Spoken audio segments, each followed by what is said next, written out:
With Gandalf went the Prince of Dol Amroth in his shining mail, for he and his knights still held themselves like lords, in whom the race of Númenor ran true. Men that saw them whispered, saying, "Belike the old tales speak well. There is elvish blood in the veins of that folk, for the people of Nimrodel dwelt in that land once long ago."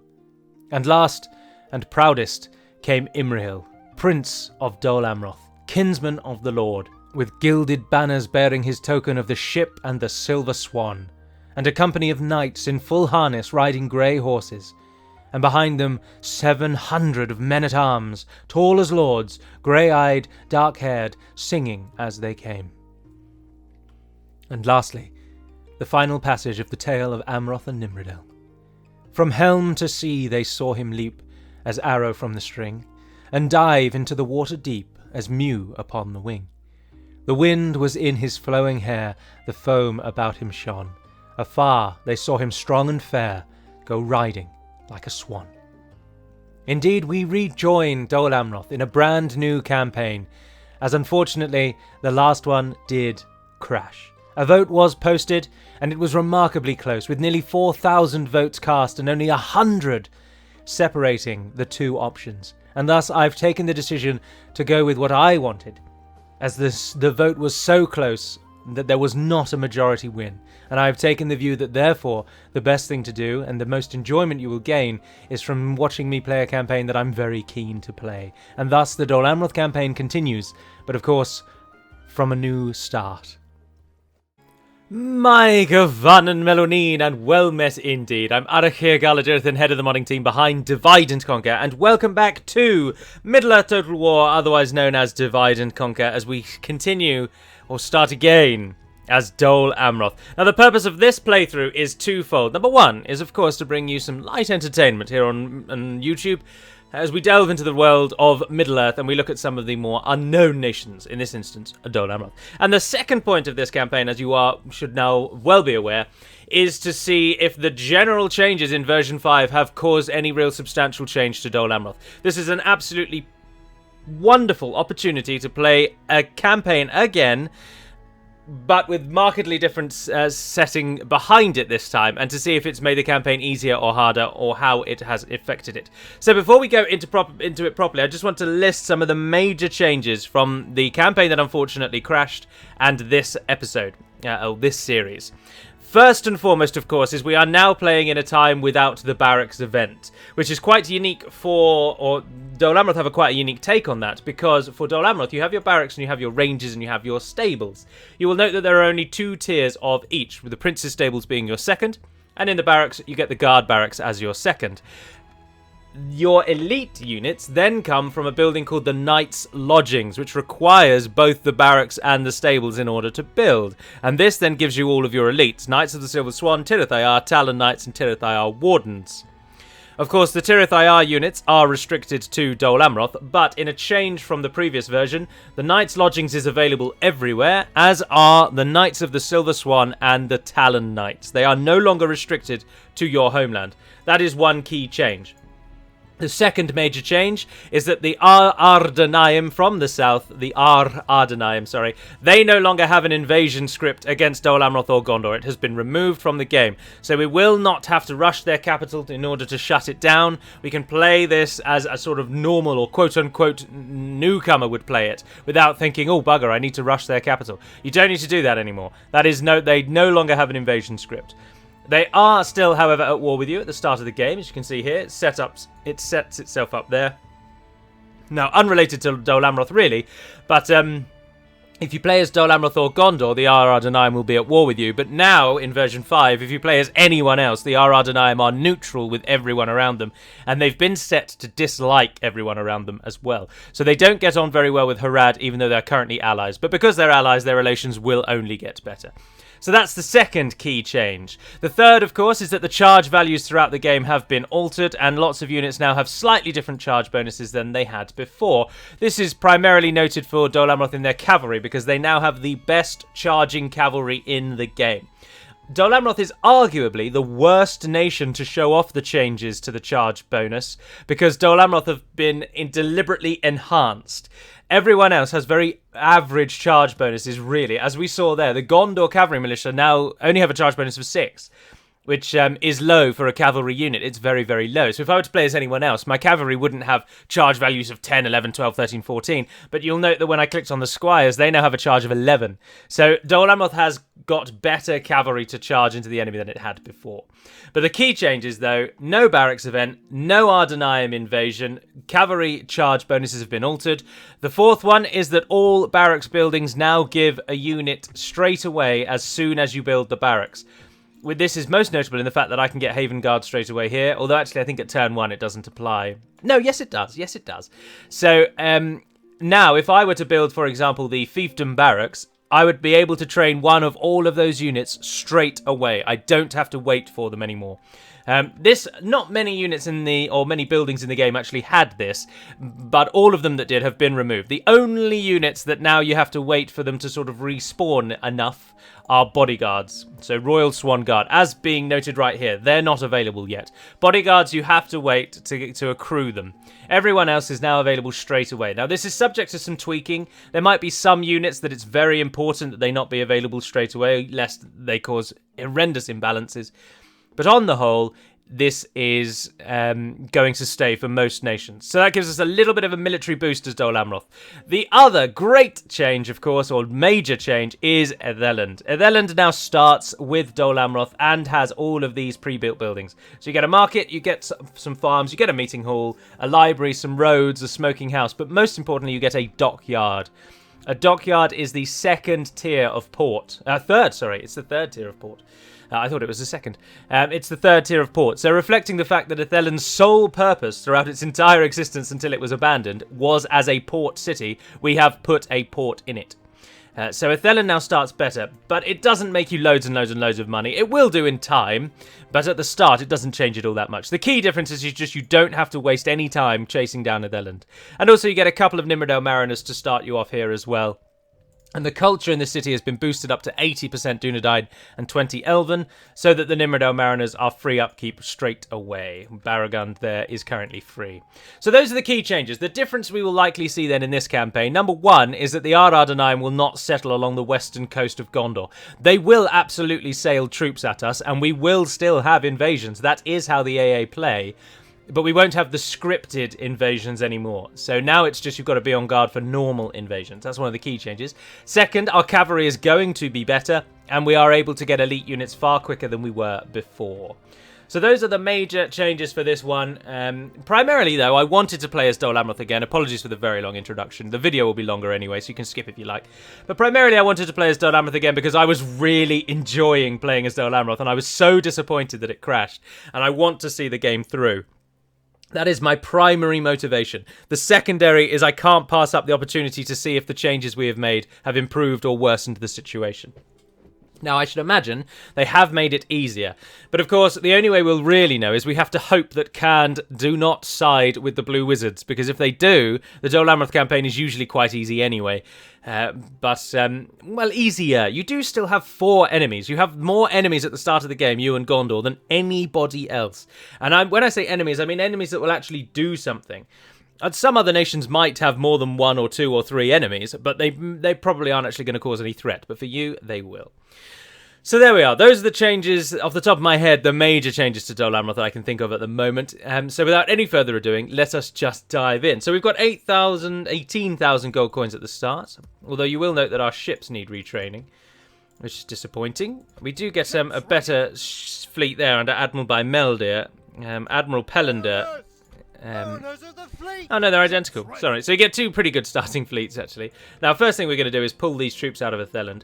The Haven Guard, of course, train from the port. That's why they are now available. They require a 75% culture requirement, which does mean you're only really going to see the Haven Guard out of Dol Amroth and Etheland. It's going to be a long time before we get 75% culture in other locations. And indeed, before we actually get a shipwright up or things like that. But it's something that I'm going to do differently this time is I'm not as concerned with Methrast, and I think we want to try and make Gobel Telfalas a bit stronger, because it's a perfect staging ground, whereas Methrast is a bit further away. But we will start by being economically minded if we can. And I'm not going to go hard on Mason's Halls for the first round of buildings. I think we're just going to throw down some good economic buildings and then go from there. Now, Itheland, I will probably be pulling the entire army out of there, so we'll only want to leave behind some coastal wardens. Although I don't know if it's better to try and... I think we should try and get across the river as fast as we can and try and secure a foothold. Now, something that's not been changed is the town that is usually over there has not been moved to the centre of the crossing, so that doesn't provide a defence there. You still have to go all the way over there and fight against them there. So, what should we do? Mithras, what can you give us? You've got a shipwright, you've got mines, but that's a very poor return. Dol Amroth, you have mines, and again, very poor return. I'd be very tempted to go for a fiefdom barracks straight away here, actually, so that we can start getting military out quickly. And that is indeed what I am going to do. If Theland could get a merchant's wharf, 100 gold income as a flat base. I'm tempted to go with a port in Lynn here. Merchant's Wharf in Itheland, but then that uses all our money. Shipwright and Tolflas. I'd love to go with the militia garrison, to be honest. Just so that you're ready for when you might get attacked, and I am going to do that. So I'm going to prioritise defence in Tolflas, because I think that'll be where the AA come. They will primarily hit us there. Lynn here, what we need from you is free upkeep. So let's go for governor's quarters to start you off. And that just leaves us with Methrast. You already start with... You can also get the top tier building straight away. No, you need a stronghold for the Knight's Lodgings. So only Dol Amroth's going to get a Knight's Lodgings anytime soon. And we will try and get that so that we can get the Talonites out early. But it costs a lot of money and it takes a long time to build. So it will be... it won't be anything we get too soon. Look, we get Haven Garden Methrast as well, actually. Right, what shall I do with you? We're not going to bother trying to get the Knight's Lodgings. Although what does the second tier of stables need? That needs a steward's hall, and the barracks needs a governor's quarters. And we have not got those yet. But we do get quite a nice unit choice and selection, don't we? I'm tempted with the mine, to be honest. Let's go into this. There's 506 from trade. Trade is unaffected. 136 in farms, goes up to 204, that gives us 60. But it does give us some growth. Yeah, we'll go with the farm, what the hey.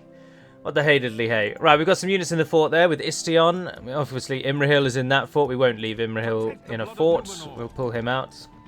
And if you can... What kind of garrison can you have? 2 units. Let's train 2 of those and pop them in there. Let's take the archers out into the fort as well. Up in Dol Amroth, Adrian, of course, you want to get out into the fight because he is not free. He costs you wherever he is, so try and get him involved. I don't really want to have them fighting together, though, so we'll find some way to separate the 2 of them. And similarly, Barragons, you don't need to stand in there. So we make about 3,000 at the start, that's not bad. We'll low tax rate in Itheland. We can upgrade Itheland, there's a tier above it, but it's going to take forever and a day to upgrade that. So that'll be way, way off. But generally speaking, I do tend to always lower the tax rates so that we can prioritise growth. But I think we're going to form up an army in this fort over here, and we'll cross over the river. And this time we're going to try and win by going cross-country. How we're going to fight against 3 enemies coming at us at once remains rather to be seen. But we shall do what we can to push out. And obviously we will sail to some of our enemies. We're Dol Amroth. We're one of the finest maritime nations this game has. So to not utilise that and to not sail on some people would be foolish. I'm thinking Harad might be a chief target for sailing because Finabel, their capital city, lies on the Harnan River, which we can sail. So we could go all the way to them. Gobel Mirlond is a target I like to hold because it's a large city and it's very useful. They want us to take Barad Harm just on the coast there. See, that does make sense. It makes total sense. Take Baradhan, take Gobel Mirland, and then you shut the AA down in their corner. But it's just how long can you withstand the onslaught that you get when you do that. Oh, Captain Nimradan.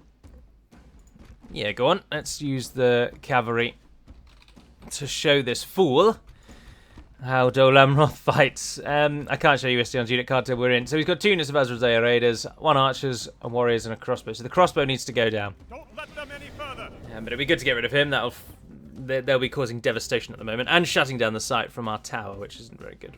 We need to move our diplomat out as well. I'm not going to rush for Umbar. There was some discussion yesterday which did make me chuckle. Some people suggested, why are you going to play Dol Amroth in exactly the same way that you played it last time? And I'm not going to do that. I don't need to rush Umbar. We don't need to shut the invasions down. And as our last series proved, rushing Umbar isn't actually a good strategy. It didn't lead to our victory. We were going to lose the last one, I should imagine. So the charge bonus of the Swan Guard is now up at 16 because they are fantastic elite cavalry. But remember, there are only a few of them, but as we're about to see, that makes absolutely no odds. They are fearsome. Absolutely fearsome. Right, who's on the right-hand side? Annoyingly, the unit on the left is the one on the right. So if you can... Let's move in a bit. Wait for them to position. There you go. Right, you're going to go for them. You're going to go for them. And you're going to go around and hit the raiders on the other side. Now, as I say, Gondor Cavalry Militia are now either the same charge or slightly worse than they had before. So...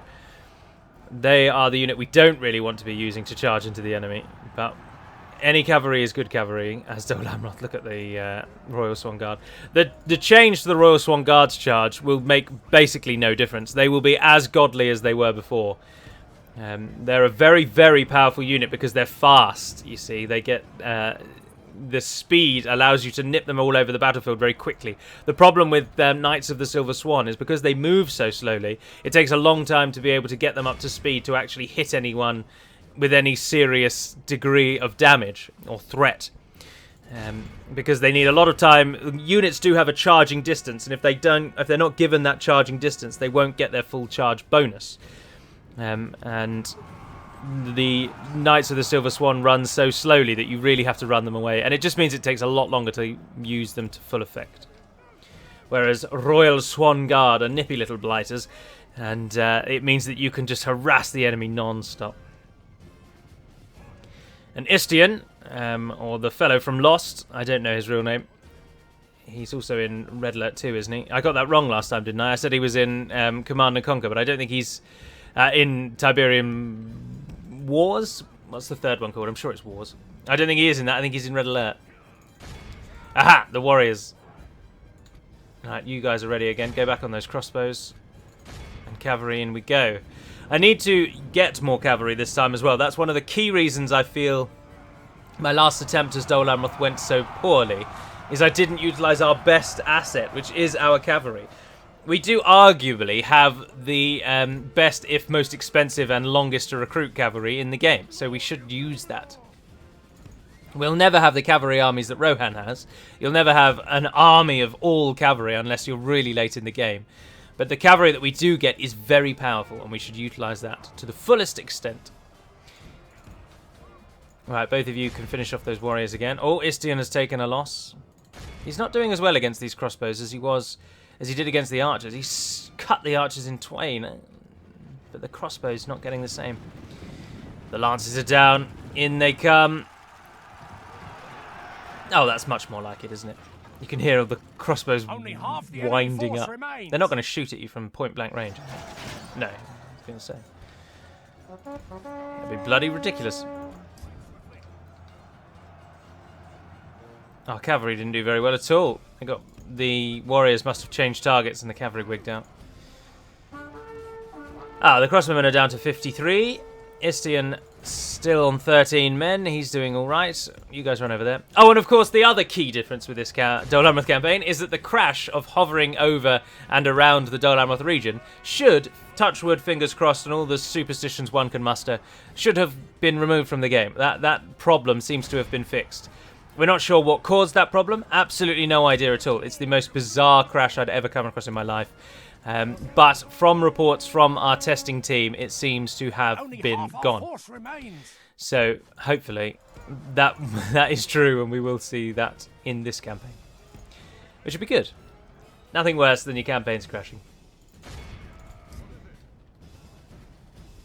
I did have a look through the modding to-do list before I started this campaign and made sure to change anything that I felt was pertinent to this campaign. So I prioritised anything that would change Dol Amroth so that you got to see more new stuff. But in practice, obviously, it's not all that much new stuff. There's no new units or anything. But the barracks event does change the gameplay substantially. You will see more units that you didn't see. Like, for example, the Haven Guard is an absolutely excellent example. In the last episode, or the last campaign, I think at our peak, we only ever had 2 units of Haven Guard. And in this campaign, already we can recruit 3 at turn 1. So they will be a far more common sight. And I do think the purpose of the changes, I should also have stated at the beginning, was to make Dol Amroth a bit easier.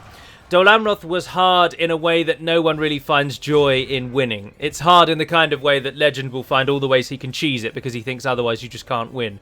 I don't want any campaign to be so hard that people feel the only way to win it is to basically cheat. That should not be how it is. And to be honest, that's how the Dol Amroth campaign went. Having 3 enemies who target you non-stop with an overwhelming enemy that's slowly bearing down on you from your ally in Mordor is fine in practice, but if it can be controlled a little better, and that's what I feel was wrong before. It wasn't all that controlled. It was you versus 3 enemies. They had no one else to fight. They just wanted you. And Dol Amroth units cost so much. They took so long to train. The economy was poor. Everything was basically stacked against you. Behold how our the enemy are 86, 309 kills. Gondor Cavalry Militia. Well done. So now the major change, of course, is the removal of the invasion script. That just means you don't have to rush Umbar. You don't have to worry about Umbar as much, or the Ardenaeum. Interchangeable names, really. But you don't have to worry about them as much. You don't have to rush them out of the game. You don't have to keep troops in your heartland. But you do now have to be wary of normal invasions, as I've mentioned. Normal invasions will be a thing. Gobel Tolflas will be the site of a lot of battles, I have no doubt. Gondor Cavalry Militia, they're showing that cavalry is very useful, but low-tier cavalry dies very easily. And one must always be prepared in cavalry-only battles that you may well lose most of your fighting force. Oh, wow. We only make 600 gold coins. Is that... yeah, projected profit, 657. That's interesting. Now, Amandir is free, and shortly, when that governor's quarters is built... No, the others won't be free, because Gondor Militia are not free. As you wish. So move them to that fort. Your unit is free. Down in Gobel Tolflas, neither of you are free. And it doesn't even have... Ah, no, it does have the stronghold. So if we can train a unit of that, they'll be free. Mistvan has a good unit, and he's wasted on Gobel Tolflas, really. But we'll move them off into the fort. Oh, hang on, he costs an arm and a leg, doesn't he? You cost 340, and you cost 210, so they will go back and be the garrison for 1 turn, and we'll move them out in a moment. Oh, there we are, making far more money. Just needed to rejig itself. Now, the fleets that we've got, one will be used to shepherd troops around, and the other I think we should head down and see if we can't pester our enemies straight away. Now, of course, we start at war with the 3 in the south, Ar-Radonaim, Haradrim, and Mordor. We don't actually start at war with Khand, but their attack will, of course, come. Finabelt is just there, as I say, the Haradrim capital on the river. And Umbar have already made it north, but they get that in the... they get all 3 of these regions straight away if you're not playing as them, so that's not unexpected. Now, this time, hopefully, they'll take a little bit longer to take Gobel Mirlond than they did before, and that'll buy us a bit of time. Now, Ithella. Now, what I do want to do while we do have the money is get these Haven Guard units, because they take 25 turns to train after you've built them. So if we go for a round of unit production... And definitely archers. Oh, I did want to make the archers a bit better. I felt like Dol Amroth archers... Dol Amroth should not be a strong archer nation, but I felt like your primary archer being the basically Gondor archer militia was perhaps a little too much of a drawback. But then Nimrodale Mariners do have a 5 missile damage. They are actually very good archers. And I suppose the real problem was just that... No, actually, no, I did think about this. As Dol Amroth, you obviously get access to Athelian Rangers and Blackroot Vale Archers. And so, so rather than me just saying, oh, your archers aren't very good, poor you, here, have some better archers, what I should instead do is say to you all, Oh, your archers aren't very good, but you can rely on, or you should utilize the fiefdom units to plug those gaps, because that is what you have to do. Right, many of those did train, many of them also did not. Amanda, you are going to remain, as I say, you're going to be the governor. Although you're not a very good governor, actually. No, we're going to swap you around. So, Mistfen. Oh, I took the ships away, didn't I, like an idiot? Give me one to just ferry people about. Mistfen, you go back, because you have seaward spearmen. And so you will go to Lynn here and become the governor there. Istian, I think if we can find some sort of way to harass with you, I don't know. Imrahil and Adrian in the same army is fine because they're different unit types. I don't want more than one cavalry general, but then it doesn't make sense. It does not make sense from a sort of practical point of view to have our heir and leader in the same army. So I think what I will do is Istion will join up with Adrihil and Imrahil will lead the secondary army, which we can hopefully field. We do not make very much money, and I haven't actually gone for that many economic buildings, have I? Stupidly. What did I just build in Netherlands? I can't remember. Oh, the meeting hall, wasn't it? Was it the meeting hall? No, it started with that. I don't know. Did we actually build anything in Netherlands? I'm not sure that we did. We can get a leather tanner because there's 40 gold, but it costs 775, so it'll take 20 turns to pay itself back, which is a long old time. Itheland is going to be purely economical. I have no plans whatsoever to make this a military training hub. So I think a mason tool would be good to start to save on at least some costs as we move forward. And then what do we do with Amandir then? Oh, we can use you as a governor in one of the cities when we cross the river. Yeah. Ah, right, you're ready as well. Oh, I should have moved you. As you wish. Ships ready. Yeah, but you can get in the ship. There we are. We'll move you. And then there's you guys. But you're free at the moment, and you won't be when you cross. I'll tell you what, Istion and your cavalry, you guys head over and take up residence in that fort. And then we can move you three into this fort. And we've got Baragund and his three, who for now will just move to Lynn here, which sees us lose money. That's absolutely no troops out of forts, and we're already losing money. Oh dear. So the addition of Itheland not having to attack it, and it having some pre-built buildings, has made virtually no difference to our financial position. Oh, and Harad have attacked our capital. That's fantastic. Oh, and there's the Ardenaya. Brilliant. They haven't attacked us, though. Right, so, Admiral Pellender, if you would be so kind. Now, Sacklethor will kill us. We need to outnumber him. You're going back to Lynn here. Amandir is going to the fort. Imrahil is going to the fort. So is that... it's only Gondor militia. What a crappy little army. And Istion's taking that fort.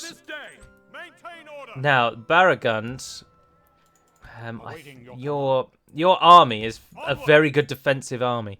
We shouldn't be. We want to make our forward line much further out, so we won't be putting them in defense just yet. Oh look, Gondor. Dol Amroth has loads. I will take everything except for that one unit, and we'll get them to head to that fort. Where I think I'll keep those two there, just in case, as we say, in case anyone does sail towards us. Ellen, don't bother trying to train that because you're not going to be able to. So we've got the two Haven Guard who will be free, but that's it. Oh, you can move so far. Ships ready. Right, and then you guys are going to team up and take down Sacklethor because at the moment he'll best you. Unfortunately, tier for tier, the Ardenayim are better than us, so we have two of our lower tier ships, and we have one later tier ship, and they have the same. Two lower, one higher, and theirs are better than ours, so we just can't attack them at the moment. But if we can get Baradhan under our control, and then ideally hold down at Mirlon, that's the plan. But I just need to do better. I just need to do better than I did last time. And I haven't gotten any better. I've just made the campaign a bit easier, but it's still not massively easier. You still, as is being proven, you still don't make very much money and your troops still cost an arm and a leg. So that side of the campaign is unchanged, really, and you've got to fight through that. Right, and we don't want that many generals all linked together. No, no, no, no, no. I don't mind 2 generals per army. That's roughly and generally speaking what I'd go for. We got 4 more units there, although the enemy ships have disappeared, haven't they? The fleet cannot sail there. So Yes. we'll keep you together, and then we just can't be attacked by the sea. That's the best bet, isn't it? Fine day Dol to Amroth sail. got its Haven Guard. I would like them out. And Athelan got its Haven Guard, and again, I'd like them out. Oh, there's Can you not Sacklethorpe. tell friend from foe? We only lose 200 gold coins with a blockaded port in Athelan there. That's not bad, is it? My lord. Right, so Baragund also is an archer. So Baragund and Adrian would make a fantastic team, Captain of Gondor. because, of course, they are the dismounted ones. Orders. So get yourself across the river. Then there's... if you guys link up with Istian's army, but then that just leaves Imrahil and Amandir here. I could go and cheese Tirathoros, couldn't I? Should we do that? Let us sit up. They are such powerful units between the 2 of them. They'll definitely take it. Remember, Imrahil just has the normal Royal Swan Guard, but because he's your faction heir and he gets a lot of boosts to his personal security, which is that one in the middle there, 1 personal security, that increases the size of his bodyguard retinue. Your heir always gets a substantial increase. This is probably information you all well know by now, but I'm just rehashing it just in cases. So there will be 3 generals in this army, but I can't do out about that. One of them will stay behind in the quite well-defended Barad Han. And we have got another Haven Guard unit we can ship for, but Haven Guard costs so much money. 425 upkeep. Dear, dear. Right, let's start actually getting our trade on. I don't think we really want to bother with Khand, because they're going to attack us. But then they are our nearest, so we'd actually get trade with them. We're allied, of course, to Gondor and Rohan, and we have trade rights with them both. We are at war with Mordor. Where's it best to send the diplomat off on his journeys? We could head off and start selling some map information if we wanted. Some people consider that too far on the cheese meter. I personally am not too bothered. Without question. I think that one makes Tomorrow's perfect journey sense. I know the plan. AI has an absolute hard-on, if you will, for map information, which is a bit bizarre. Get me, you coward. Now, what we really need to do...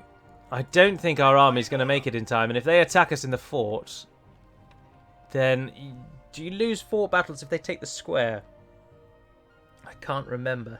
We'll hold off for a turn anyway. I'm not overly concerned if we lost Istion. We've got plenty of generals. We can train generals is something you always need to remember.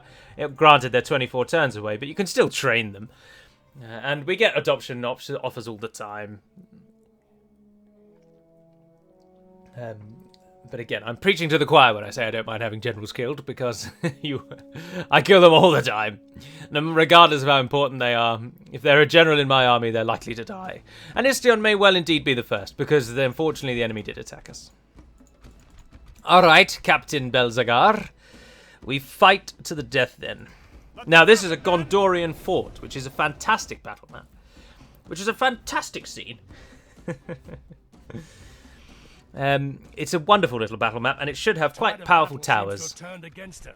Oh, look at the glorious banner of the swan waving proudly in the heart of this monstrous castle. This single castle alone looks better to me than the crappy battle maps in Warhammer. I shouldn't really say that. Everyone and their dog absolutely craps on the Warhammer battle maps. They don't need another person saying how rubbish they are. Right, we're going to go out the main gate is what we're going to do, and we're going to try and harass and kill our enemy that way. No, you guys can actually just charge straight into the enemy, I think. Although you're going to charge really badly, aren't you? You're going to charge into the battering ram, which is of no use to man nor beast.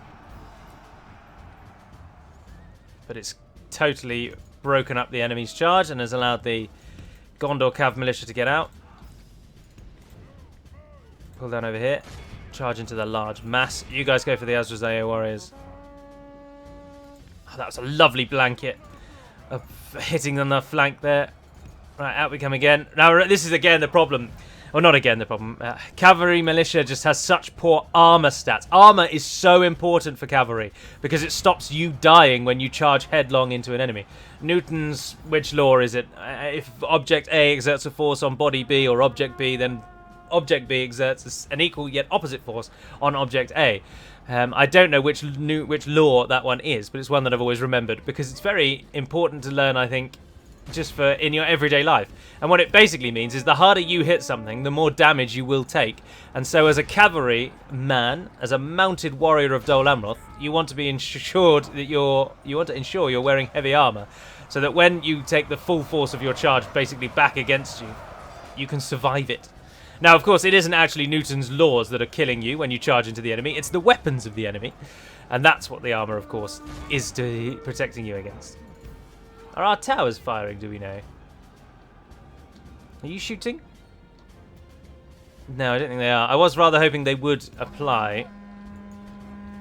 They don't appear to be. We've killed nearly 50% of the enemy, but we have taken losses. The enemy is going for a can we get to the town centre square before we kill them all. It seems to be their plan of action here today, which we absolutely cannot allow. To our defense, or all will be lost. No, they seem to have stopped now that they have the walls. Oh, those warriors are the main threat. They really are. Istion still has 10 men. The cavalry, militia's right down there. We're down to 63 now. In you go again. That's the warriors dead, hopefully. We just can't leave them in melee. They just won't do anything. I mean, Istion will survive in melee, but he will take losses. There are only 10 of them, for crying out loud. But the militia will not last at all. Even against these raiders, they've not got it. They've not got the stuff to survive a long time. Oh, and look, we don't even have lances out at the minute. We're charging in with swords now. We're not getting our full charge benefit. You've got to run further away, unfortunately. Oh, and we've lost another man. Oh, we're getting shot. Ah, perfect. They're broken and run away, but I've just noticed a unit has gone in for the square, hasn't it? They're moving in. Oh, there's hardly any of them. I don't think we need to worry about the square. I do think we will win. It's just, if Istion takes an unlucky charge and dies, that'll be a real pain in the neck. Here we go again. Azrazea Raiders. Lances were down this time. There were 108 men of Horondor standing their ground against the coming tides of Harad, the Numenorians of north and south. And here they find themselves fighting against the cavalry of Dol Amroth. And did we all just notice that Istion, with only 8 men, or however many it was, killed nearly 50 of those raiders in that charge? Fantastic little unit. Now, before you all start crying in the comment, I should have said this ages ago. Many of you are going to say, why have you made the charge of Dol Amroth even better? They were already good charge, and it is just because we want the uniformity. We want to know that they've been put through a system that has been applied to everyone, and that is what has given them their charge. Because I like systems like that. And also, it really doesn't matter at the end of the day. The enemy is no longer in command. Oh, I did think we were going to lose the gate there. I thought that was going to be how they won that. Right, Istion. Perfect. If you could just finish those off. I think that's it, isn't it? Yes! 42 men died. 728. 400 Royal Soldiers. Oh dear, their bodyguard is still so overpowered. It really, really is. It could do with being significantly weaker than it currently is, I think. I mean, we've already dropped them down to, what, 19 men they start with? But having Dol Amroth without a cavalry bodyguard would feel so wrong. So wrong. It'd be like having Rohan without a cavalry bodyguard. There would be blood on the streets if we did that. Brothers and sisters taking to one another, fighting to the death over why does Dol Amroth not have a cavalry bodyguard. And I'm right there with you guys. Let us set up camp here. I understand, and I agree. Well met there, friends. Right, let's see if we can kill off Wackus. Get him sunk. No, he still managed to survive. Ships always run away. It's really annoying. But look, the AI loves doing this. They just can't decide what is in their best interest. And so they constantly besiege your ports and then bugger off again. And then they besiege your ports and then they bugger off again. It's very frustrating. Is 1,000 good? No. How many? 1, 2, 3, 4, 5. I think they already know our information. That's probably why they wouldn't be that interested. Don't bother building a battering ram. You can't actually use it. I don't think having Tirathoros in the centre really would matter all that much, because let's say you secure the western side and your main fight is with Khand over here, then Tirathoros is actually right in their path. So it just depends on where you're defending, really. And having it a lot closer to Baradhan and these regions, I think would act more as a springboard for the enemy than it would for you, because Tirathoros spends most of its time in the hands of the enemies. So putting it even closer to your lands doesn't strike me as a good idea. Oh, Bree and Dunland have declared a truce. And the Vale of Anduin and Woodland Realm, no one's bothered about that. That's normal news. Methras built its farm. We're running out of money. Linhir got its governor's quarters, but he won't be free upkeep for a long time. His unit comes out of this barracks, the guard barracks, which we need to be a large town in order to get, so he's going to cost us forever and a day. But he is a very good defensive general, that's why I think it's best to have him there. But then actually, if he's a good defensive general, we should put him out front, where our armies need defences. I'm just thinking if we send Istion off to Lord Imrahil, and oh, I can't move Amandir. Bugger, we're going to have 3 generals in an army. Didn't want to do that. We'll move Amandir back, and we will send him out then. But we do lose all our money because these armies aren't in forts now. 35 of you, your cavalry, go off with them. We've now, exactly as I said I didn't want to do at the start, we've now taken our one advantage, which is cavalry, and put it all in one army and ignored it entirely in the other. Very silly. Now, we don't want to move those Haven Guard. We're already losing money hand over fist.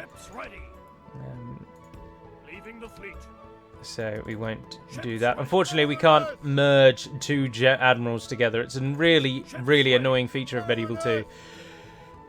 Which does mean, I'll tell you what we'll do. We'll move those ships into Bymeldir's fleet.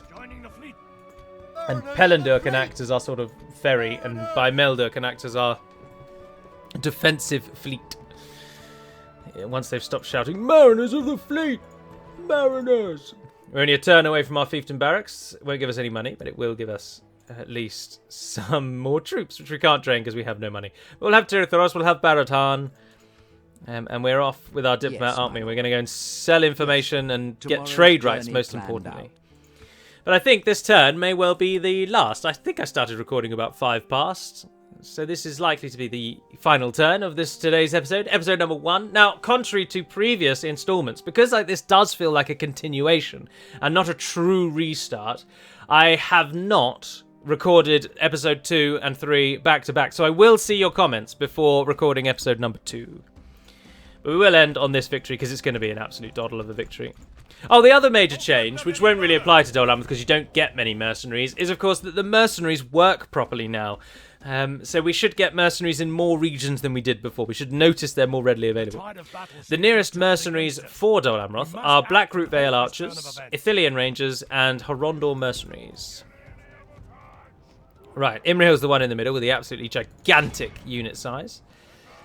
And he, with his brothers-in-arms, are going to plough into these sellswords, who are a very good unit, but not particularly good when they're running about without knowing what they're doing. And the cavalry of Dol Amroth smashes into their side.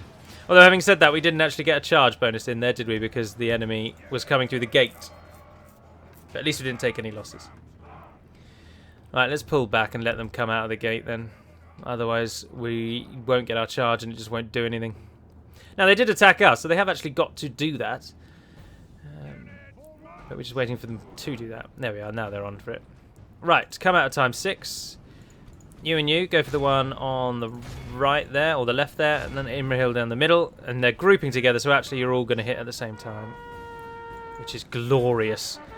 Bandits are one of the worst units that human nations can field.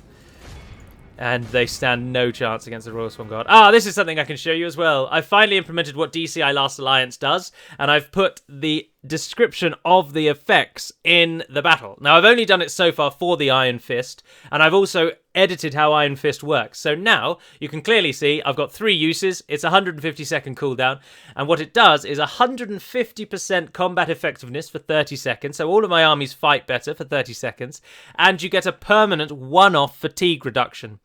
Now, you can use it 3 times, so essentially Iron Fist now allows a skilled general to keep your army fresh for the entire battle. It's a very powerful ability. It does have a slight, I can show you, once you've actually activated it, the text changes to say active, and it removes the uses and thingy text. But actually, I should probably remove the uses text, because that does not update. So once the effect has finished, it will still say 3 uses and 150-second duration. or cooldown, and I should actually change that. So that will be reworded because I didn't think that through. For the moment, if we continue like this, we will smash the enemy. We don't want to stay and fight sellswords because they will kill. Now they won't get many, but they will kill some. And the Gondor cavalry militia absolutely can't stand up to sellswords; they'll die. Our men have slain. Ah, yes, the enemy general's dead. So now it's just that there's a bandit unit coming on us. Yeah, that's over there. Off we go. Let's send in the militia. Militia, this is your time. This is your moment of glory. Can you best these 17 bandits? They've absolutely engulfed them and killed every single one. 7 men died, and 4 of those were from the Gondor cavalry militia, who only got involved at the end. So that was a keen example. Sellswords actually can kill, bandits cannot. That's there we are. What was I talking about before that? Yeah, the Iron Fist abilities. So the abilities, all the abilities text will now be written in battle in version 5, and also something else that happens with Iron Fist. It no longer has a negative effect.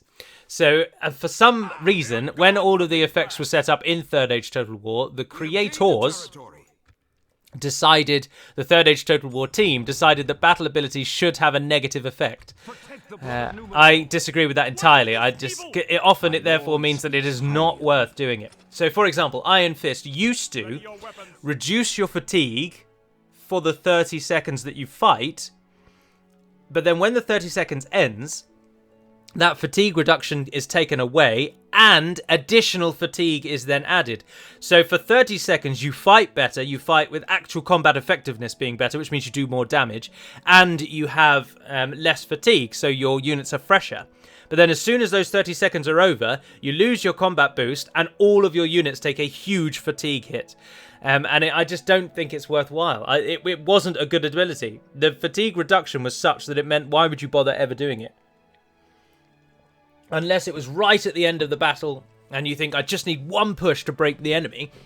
But then why give you 3 uses of it if you're only ever going to use it at the end? I just think it's better to have them be benefits and not negatives. Oh, you bastards. You absolute bastards. It's an enemy. If only we could now link Pelindir and Bimelde. I've sent him in. All glory or nothing, Pelindir. Nothing. Nothing is the answer. It does give us a bit more money. We lost a ship. I don't really care too much about the ships. It's nice to be able to cut the enemy off in the seas, which we were able to do in the last campaign, where we killed a huge Ardenaim army that went into one boat near Atheland and we were able to get them. But other than that, I'm not overly concerned. Right, Amandir, you're going to go back to Lynn here because you are not as good as Istion, who has earned his stripes. Oh, look, Lands of the Porous are free as well. Ooh. Ooh. Why is Cand not here? Oh, Cand is here. Look, there you go. You can just see them at the river. So Cand will be wanting to take that. So we shouldn't really take it, but if we can just hold it for a few turns and get some money out of it, that'd be great. Ideally, we want this region so that we can get some sight range. And we need more troops. We really do. We're not going to hold Gobel Mirland with this pathetic little army. But anyway, that's all for another episode. This is going to end episode number 1. So I do hope that you've enjoyed returning to Dol Amroth. I hope that you will enjoy seeing a few more elite units if I can get my economy up. Look how many units we have available now. Oh, the Amphalas Pikemen haven't been edited yet either, by the way. So they are a similar unit to the Amrothian Pikemen. The only difference being, you'll note they have slightly different charge bonuses because the armor on the Amrothian pikemen is higher, so their charge is 1 better than the Amphalas. But you never charge pikes in anyway, so that's kind of irrelevant. But that is going to conclude episode number 1. I'll do a new thumbnail for this, so that it will have at least a unique thumbnail, but I am quite tempted to actually include it in the same playlist, so it just carries on. I think I will do that. But anyway, for now, thank you very much for watching, as we've played Middle-earth Total War, which is a name I'm trying to get Divide and Conquer to change to, because I think Divide and Conquer no longer represents what we actually are now that we are standalone. So that's what I'm trying to go for, but it will take some time. But for now, and until we speak again, dear friends, Navair Naden Pedimad Melunin, and farewell.